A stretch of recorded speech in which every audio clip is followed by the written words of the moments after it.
Olá, galera que acompanha o canal, eu sou o professor Antônio José Salles. Estou gravando essa aula originalmente destinada aos meus alunos da Unidade Escolar Raimundo Miranda Brito, turma de Geografia do terceiro ano A. Porém, estou publicando também esse vídeo no YouTube para que mais pessoas possam ter acesso ao conteúdo. E se interessado, curta, compartilhe, se inscreva no canal, para que a gente possa dar sequência a esse projeto, né?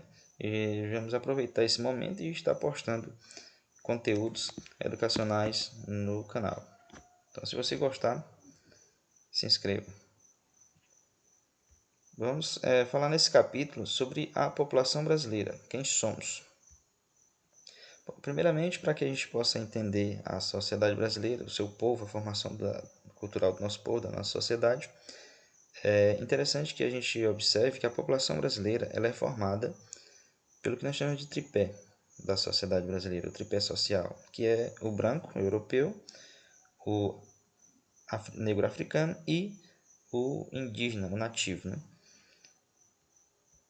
Nesse capítulo, nós iremos abordar três pontos principais. Como se formou a sociedade brasileira com base nos elementos étnicos e culturais que acompanham a ocupação do território nacional e a distribuição da população pelo território e, para finalizar, as condições de vida dos brasileiros. Só relembrando aos alunos que esse slide aqui é apenas um resumo do capítulo, né? Então, os alunos devem ler o capítulo 4 no livro para que possam estar adentrando mais profundamente no conteúdo do capítulo 4. Aqui, repetindo somente um resumo.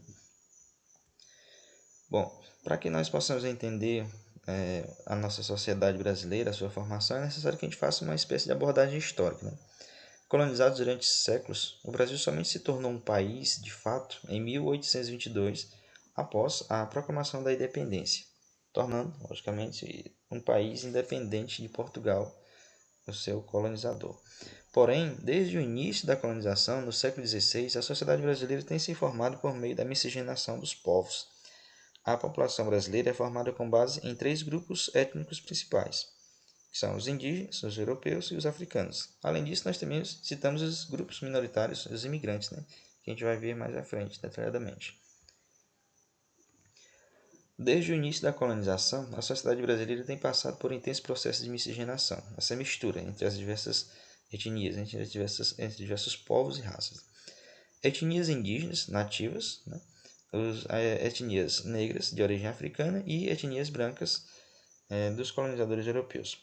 Formam o que nós chamamos de tripé da estrutura da sociedade e os traços culturais do Brasil. Essas influências estão presentes nas religiões, nas crenças populares, na língua, na culinária, nas vestimentas, no folclore, datas comemorativas, festivos, assim por diante, né? Aqui eu vou apresentar para vocês um dado do IBGE de 2010 e se refere à população residente, como que as pessoas se autodeclaram em relação à sua cor, né? Nós podemos observar nessa cor aqui azul, no gráfico, representando 47% da população brasileira que se autodeclara como branca.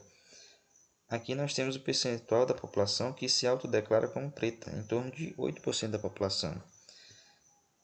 Parcela da população que se autodeclara como amarela, em torno de 1%.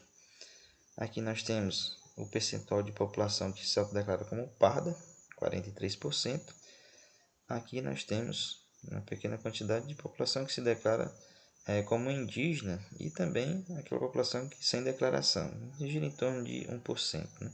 Nós podemos perceber que boa parte da população brasileira é formada por pessoas que se autodeclaram como brancas e por pessoas que se autodeclaram como pardas. Essa é a característica principal em relação à cor. Outro dado interessante de a gente observar é a composição étnica brasileira por regiões, onde nós podemos perceber, aqui em cor verde nós temos o destaque das pessoas que se autodeclaram como pardas e em azul nós temos as pessoas que se autodeclaram como brancas. Chama a atenção aqui nesse gráfico que na região sudeste e na região sul, mais da metade da população se autodeclara como branca, né? Aqui na região sul nós temos em torno de 75% da população autodeclarada como branca. Já na região norte e nordeste e norte do país, nós temos uma diferenciação, onde boa parte da população se autodeclara como parda, né? Aqui na região nordeste, em torno de 60% da população parda, e na região norte do país, em torno de 60% a 70% da população também se autodeclarando como parda. E a população branca, logicamente, representando um número bem menor do que nas regiões sul e sudeste. Então, temos dentro do nosso território aí uma diferença da composição étnica do povo. Distribuição da população segundo cor pelas regiões. De acordo com os mapas e gráficos apresentados com base em estudos do IBGE, a distribuição da população segundo os critérios de cor ocorre de forma desigual pelo território brasileiro. O processo migratório ao longo da história brasileira fez com que muitos escravos africanos fossem trabalhar nas fazendas do Nordeste, enquanto que na região Sul e Sudeste, em um outro momento, recebeu grande contingente de imigrantes europeus. Então nós temos aí essa situação, né, de que a população de imigrantes brancos europeus vieram para a região sul e sudeste, por isso que o contingente populacional de pessoas brancas é maior do que nas outras regiões do país. E também na região nordeste foi destinada boa parte dos escravos e ex-escravos que digamos, miscigenaram com a população, formando esse grande percentual de população que se autodeclara como parda. E depois, essa população nordestina migrou para a região amazônica, né, contribuindo para a ocupação da região amazônica em períodos de ocupação de algumas atividades econômicas, como por exemplo na exploração da borracha e também o ciclo do ouro na região do Pará. Então isso contribuiu que essa parcela de população parda da região nordeste migrasse depois para o norte. Os indígenas. Aqui nós vamos começar a analisar cada um desses três povos, né, especificamente. Os portugueses se apoderaram do território que hoje forma o Brasil ao iniciar o processo de colonização sem respeitar os nativos aqui já residentes e sem respeitar suas manifestações culturais. Ou seja, foi aquela espécie de exploração, colonização, desrespeitando os nativos que aqui já estavam, os verdadeiros donos, né, do Brasil ou do território. A colonização desencadeou um sistema de extermínio de parte da população indígena, reduzindo drasticamente o percentual da população nativa. Além de escravizados e mortos, muitos morreram por contágio de doenças aos quais não possuíam defesas. Acredita-se que quando os europeus aqui chegaram, a população indígena representava um índice muito alto. Né? Só que boa parte dessa população indígena foi exterminada, né, por confrontos contra os colonizadores e também pelo contágio de doenças infecciosas para as quais eles não tinham defesas. Né? Isso fez com que grande parcela da população indígena chegasse a morrer por essas doenças desconhecidas para eles. Diferentemente de outros países latino-americanos, né, houve uma enorme perda da população nativa e de sua cultura pela imposição da cultura dominante. Então, aconteceu aqui no Brasil que os colonizadores praticamente impuseram a sua cultura e os outros grupos tiveram que se adaptar e mesclar com essa cultura dominante europeia. Mesmo assim, a cultura indígena sobrevive e contribui para a formação da cultura brasileira. As marcas da contribuição dos nativos pode ser percebida na culinária, como por exemplo produtos oriundos, como por exemplo da mandioca, e também na utilização de ervas medicinais, cujas propriedades originalmente eram conhecidas apenas pelos indígenas. Aqui nós temos imagens representando um pouco dessa cultura indígena, só uma pequena amostra. Nós temos aqui como a imagem da produção de beiju ou tapioca a partir da fécula da mandioca, um produto típico da cultura indígena, e também, como nós falamos anteriormente, a produção de remédios à base de ervas medicinais, que as pessoas chamam aí de garrafadas, remédios do mato e assim por diante. Demarcação de terras indígenas. Esse aqui é um fator relevante, porque ainda hoje, né, luta-se, os povos indígenas lutam pela demarcação de seus territórios. Né? Desde a colonização até os dias atuais, parte da população indígena reivindica e luta contra a ocupação de suas terras. Ao longo dos anos, muitas reservas e terras indígenas foram demarcadas a fim de assegurar o território para a sobrevivência dos mesmos. Porém, ainda existem povos que lutam pela demarcação de mais terras. A defesa dos povos indígenas teve início com a atuação dos irmãos Vilas Boas ao longo do século XX. Eles criaram o Parque Indígena do Xingu, no norte do Mato Grosso, contribuindo para a preservação de sua cultura e modo de vida dos nativos. Outro fator fundamental foi a criação da FUNAI, Fundação Nacional do Índio, que atua no Brasil desde 1967. Segundo a FUNAI, 600 terras indígenas ocupavam aproximadamente 14% do território nacional, com uma área de aproximadamente 117 milhões de hectares, isso com dados de abril de 2017. Aqui nós temos imagens, né, dos irmãos Vilas Boas e o seu contato dos irmãos Vilas Boas com os índios. Nessa imagem nós temos a localização das principais terras indígenas, que estão localizadas principalmente na região norte e centro-oeste do país. Vamos falar agora dos africanos. A presença da cultura africana também é importante na formação da identidade cultural brasileira. Os africanos foram trazidos para o Brasil à força e obrigados a trabalharem como escravos.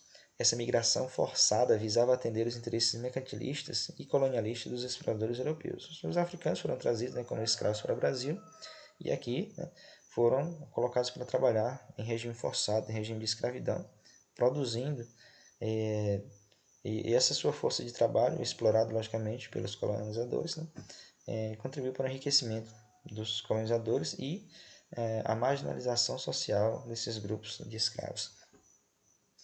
Grande parte da população de escravos africanos veio do Congo, da Angola, Nigéria e de Moçambique. Calcula-se que aproximadamente 5 milhões de africanos tenham vindo para o Brasil como escravos. Esse número é bastante significativo em relação à população daquela época. 5 milhões de pessoas nessa época, no período da colonização, é um contingente bem elevado. Lutando pela liberdade, milhares de escravos se revoltaram, fugiram e formaram os quilombos, espécies de vilas onde os refugiados quilombolas possuíam ou lutavam pela autonomia. Um exemplo disso é o Quilombo dos Palmares, no atual estado que foi formado no estado de Alagoas, né? E foi um dos maiores focos de resistência da população africana. Até 2008, havia uma identificação de 1.248 comunidades remanescentes de quilombolas, das quais 144 comunidades possuem registro e demarcação de suas terras. As outras ainda continuam na luta, né, pela demarcação desses territórios. Aqui nós temos uma imagem, uma estátua de Zumbi dos Palmares, né, o líder desse movimento. Essa estátua está localizada na cidade de Salvador, na Bahia. Aqui nós temos uma imagem com a localização das principais comunidades quilombolas, né? E nós destacamos aqui a Bahia, Maranhão, Minas Gerais e Rio de Janeiro como os estados que possuem a maior concentração dessas comunidades quilombolas. E nós temos também estados que não têm ainda comunidades quilombolas, como por exemplo Roraima e Acre, e também no Distrito Federal. A cultura negra mantém fortes e importantes expressões culturais no Brasil, como na música, dança, religião, influência linguística e culinária. Né? Nós podemos perceber no nosso dia a dia a presença marcante dessa influência africana nas nossas músicas, nas nossas danças, nos aspectos religiosos, dentro da nossa língua portuguesa, com muitas palavras de origem africana, na culinária, né, com muitos alimentos que foram introduzidos pelos africanos. O fim da escravidão, em 1888, não impactou na melhoria das condições de vida dessa parcela da população. Muitos ex-escravos e seus descendentes foram colocados à margem da sociedade, desassistidos por aqueles que os exploravam. Não possuíam terras para trabalharem e nem qualificação profissional para o trabalho, sendo substituídos pelos imigrantes europeus em muitos postos de trabalho assalariado. O que aconteceu nesse período, né, que mesmo com a lei que aboliu a escravidão no Brasil, essa parcela da população, agora como ex-escravos, não foi assistida e praticamente foram jogados, né, marginalizados socialmente, porque eles se sentiram sem terras para trabalhar, sem um local para morar, sem qualificação profissional e, desta forma, continuaram sendo subjugados pelos exploradores em trabalhos, né, não muito valorizados. Aqui nós temos imagens representando um pouco da contribuição da cultura africana, né? Como nós citamos anteriormente, na dança, na culinária, nas religiões, na música e assim por diante. Vamos falar agora dos europeus. A população de origem europeia, as populações de origem europeia estão no Brasil desde o início da colonização. Além dos portugueses, que foram os nossos colonizadores, outras nações europeias ajudaram a colonizar e povoar nosso país e contribuíram na construção de uma identidade cultural multiétnicas. Por serem os colonizadores, boa parte da cultura portuguesa acabou se sobrepondo sobre as demais formas de cultura do Brasil. Ou seja, eles, os europeus como colonizadores, acabaram impondo a sua cultura como predominante, subjugando as outras culturas, né, tornando-as naquele momento, subjugadas, menos importantes. Mas isso não quer dizer que esses outros grupos étnicos não tenham contribuído e não tenham a sua importância. Eles têm a sua importância sim. Porém, o europeu acabou impondo à força, pelo seu poder dominante como colonizador, a sua cultura europeia. Um exemplo disso que nós podemos perceber é a nossa língua, né? A língua portuguesa trazida de Portugal e imposta aos nativos e aos africanos, e que acabou se impondo como língua padrão. Além dos aspectos religiosos, né, com o predomínio também da religião católica tradicional. A partir do século XIX, uma nova leva de europeus vieram para o Brasil por meio da imigração para trabalhos na cafeicultura, principalmente os italianos, alemães, poloneses, entre outros, povoando principalmente as regiões sul e sudeste. Aqui nós temos imagens, né, representando um pouco da cultura europeia, como nós falamos aqui, os aspectos da língua portuguesa, predominante no nosso país, logicamente, né, pelo colonizador, igrejas católicas, né, a religião católica muito importante no nosso país, e também traços da cultura desses imigrantes que chegaram mais recentemente, como por exemplo a cultura alemã, muito presente no sul do país. Aqui nós temos imagens representando grupos étnicos minoritários, né? Entre o final do século XIX e o início do século XX, outros grupos de imigrantes de diversas nacionalidades também vieram para o Brasil. Nós citamos aqui os espanhóis, portugueses, sírios, turcos, libaneses e japoneses. Os árabes foram exímios comerciantes e alguns prosperaram no Brasil, tornando-se importantes empresários. Então nós tivemos nesse período a chegada de imigrantes, né? Muitos apostavam no trabalho aqui no Brasil. Então muitos deles foram para as lavouras de café, outros foram para o comércio, como principalmente os árabes, né? E parte dessa população acabou prosperando e tornando-se importantes empresários até com famílias tradicionais atuantes, né, ainda hoje. Também nós temos aqui imagens de japoneses, né, muito presente, muito marcante na região sudeste, principalmente na região do bairro da Liberdade em São Paulo, onde os traços da cultura japonesa são muito presentes, né, muito marcantes. A ocupação da sociedade brasileira no território nacional. A ocupação do espaço geográfico brasileiro ocorreu em função das atividades econômicas, ou seja, as atividades econômicas acabaram desencadeando ou direcionando o foco dessa ocupação populacional. A ocupação e o desenvolvimento econômico ocorreram primeiramente em regiões próximas ao litoral, principalmente porque, no período da colonização, essa colonização se deu primeiramente pelo litoral. Então, ainda hoje, podemos perceber que as maiores cidades e capitais estão localizadas no litoral ou próximo ao litoral. Percebe-se elevada taxa de densidade demográfica próxima ao litoral, diferentemente do que ocorre no restante, no interior do país, onde essas taxas apresentam números mais baixos. Outra característica relevante é a elevada taxa de população urbana em decorrência do êxodo rural. Essa intensa urbanização do êxodo rural provocou o crescimento rápido e desordenado de algumas regiões metropolitanas. Ou seja, esse êxodo rural, a saída das pessoas do campo para a cidade, fez com que muitas cidades ou regiões metropolitanas crescessem de forma desordenada, e essa parcela da população marginalizada, né, vivendo nos arredores dessas cidades, acabaram, né, criando um grande contingente populacional desassistido do saneamento básico, de um padrão de vida condizente com a vida urbana. Aqui nós temos um mapa representando a densidade do povoamento, onde nós podemos perceber a maior densidade na região sul e sudeste e também nas regiões próximas ao litoral nordestino, diferentemente da região norte, centro-oeste e parte da população daqui da região nordeste, né, mais do interior, onde nós podemos perceber que a densidade do povoamento é um pouco mais baixa. Aqui nós temos também uma imagem representando a localização das cidades, e nós podemos perceber que as principais cidades estão localizadas na região sudeste e sul e, mais uma vez aqui, região litorânea do nordeste, em contrapartida a região norte, um pouco mais desabitada. Aqui nós temos uma imagem que representa um pouco dessas distorções, dessas diferenças sociais que nós citamos anteriormente, né? Aqui nós temos uma imagem do bairro de Morumbi e Paraisópolis, em São Paulo, e nós podemos perceber as diferenças sociais em um território tão próximo, um bairro nobre e um bairro considerado como a maior favela do Brasil, tão próximos, né? Condições de vida da população. As condições de vida de um país são avaliadas por meio de diversos indicadores sociais, né? Entre esses diversos indicadores, podemos citar o PIB, que é o Produto Interno Bruto. Representa a soma de todas as riquezas produzidas no país. Porém, essa riqueza não é distribuída de forma igualitária. Outros índices nos ajudam a entender exatamente essas diferenças sociais, até mesmo entre as regiões e estados brasileiros. Podemos perceber essas diferenças econômicas e suas implicações sociais decorrentes. Então, o que nós queremos dizer aqui é que o PIB ele não é um índice muito interessante para mostrar a realidade de um país, porque tudo que é produzido em um país pode estar concentrado nas mãos de poucas pessoas. Então, mesmo que o PIB seja elevado, isso não quer dizer que a riqueza está sendo distribuída para o povo ou para grande parcela da população. Essa riqueza pode estar concentrada nas mãos de poucos, né? Principalmente porque esse PIB é produzido por grandes empresas, principalmente. Aqui nós temos um mapa representando o PIB per capita por regiões. Aqui a gente já consegue perceber as diferenças regionais do nosso país, né? A região sudeste apresenta um PIB per capita em torno de R$ 22.000. A região centro-oeste também, um PIB per capita em torno de R$ 22.000. A região sul, R$ 19.000.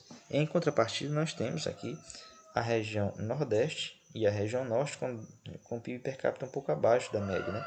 A região nordeste com a média de R$ 8.000 e a região norte em torno de R$ 10.600, né?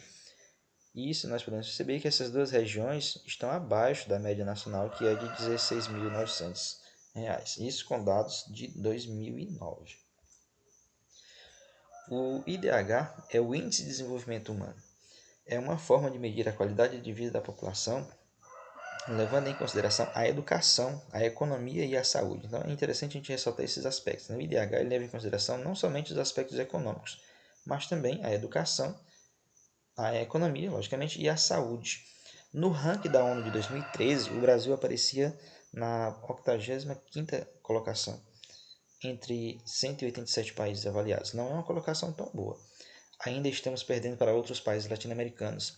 E mesmo dentro do território nacional, ao avaliarmos o IDH por região geográfica ou estado, fica evidente as diferenças regionais, onde parte do Brasil possui IDH médio superior e outra parte do país apresenta índices abaixo da média nacional. Então essas são as discrepâncias regionais, né? Aqui nós temos um gráfico, um mapa mostrando a evolução do IDH no Brasil, mostrando 1991, 2000 e 2010. E nós podemos perceber que algumas regiões melhoraram esse IDH, como por exemplo as regiões sul, sudeste, centro-oeste, né, tiveram uma visível melhoria do seu IDH. As regiões norte e nordeste também tiveram um pouco de melhoria, porém não tão significativa, não acompanhando o mesmo ritmo do crescimento do IDH das regiões sul e sudeste, onde o desenvolvimento econômico é mais elevado. Aqui nós temos um outro mapa, né, colocando exatamente esse ponto, que é o IDH do Brasil, onde nós temos essa diferença nítida. Em vermelho nós temos os IDHs mais baixos. Podemos perceber que boa parte desses IDHs baixos estão localizados nas regiões nordeste e parte da região norte do país. Do outro lado, da outra realidade, nós temos as regiões sudeste e sul com os IDHs mais elevados. Aqui nós temos a nossa referência bibliográfica, né, com as imagens retiradas de alguns sites da internet para fins educacionais, logicamente, para ilustrar esse slide que eu trouxe para vocês. Bom, finalizando aqui, professor Antônio José Salles, canal Antônio José Salles, eu já tenho esse canal e estou postando vídeos, né, educacionais, repetindo mais uma vez, se você tiver interesse, se inscreva no canal, curta, ajude a compartilhar e quem sabe a gente pode estar incrementando o crescimento do canal e do projeto de postar mais videoaulas. Obrigado por assistir o vídeo até aqui.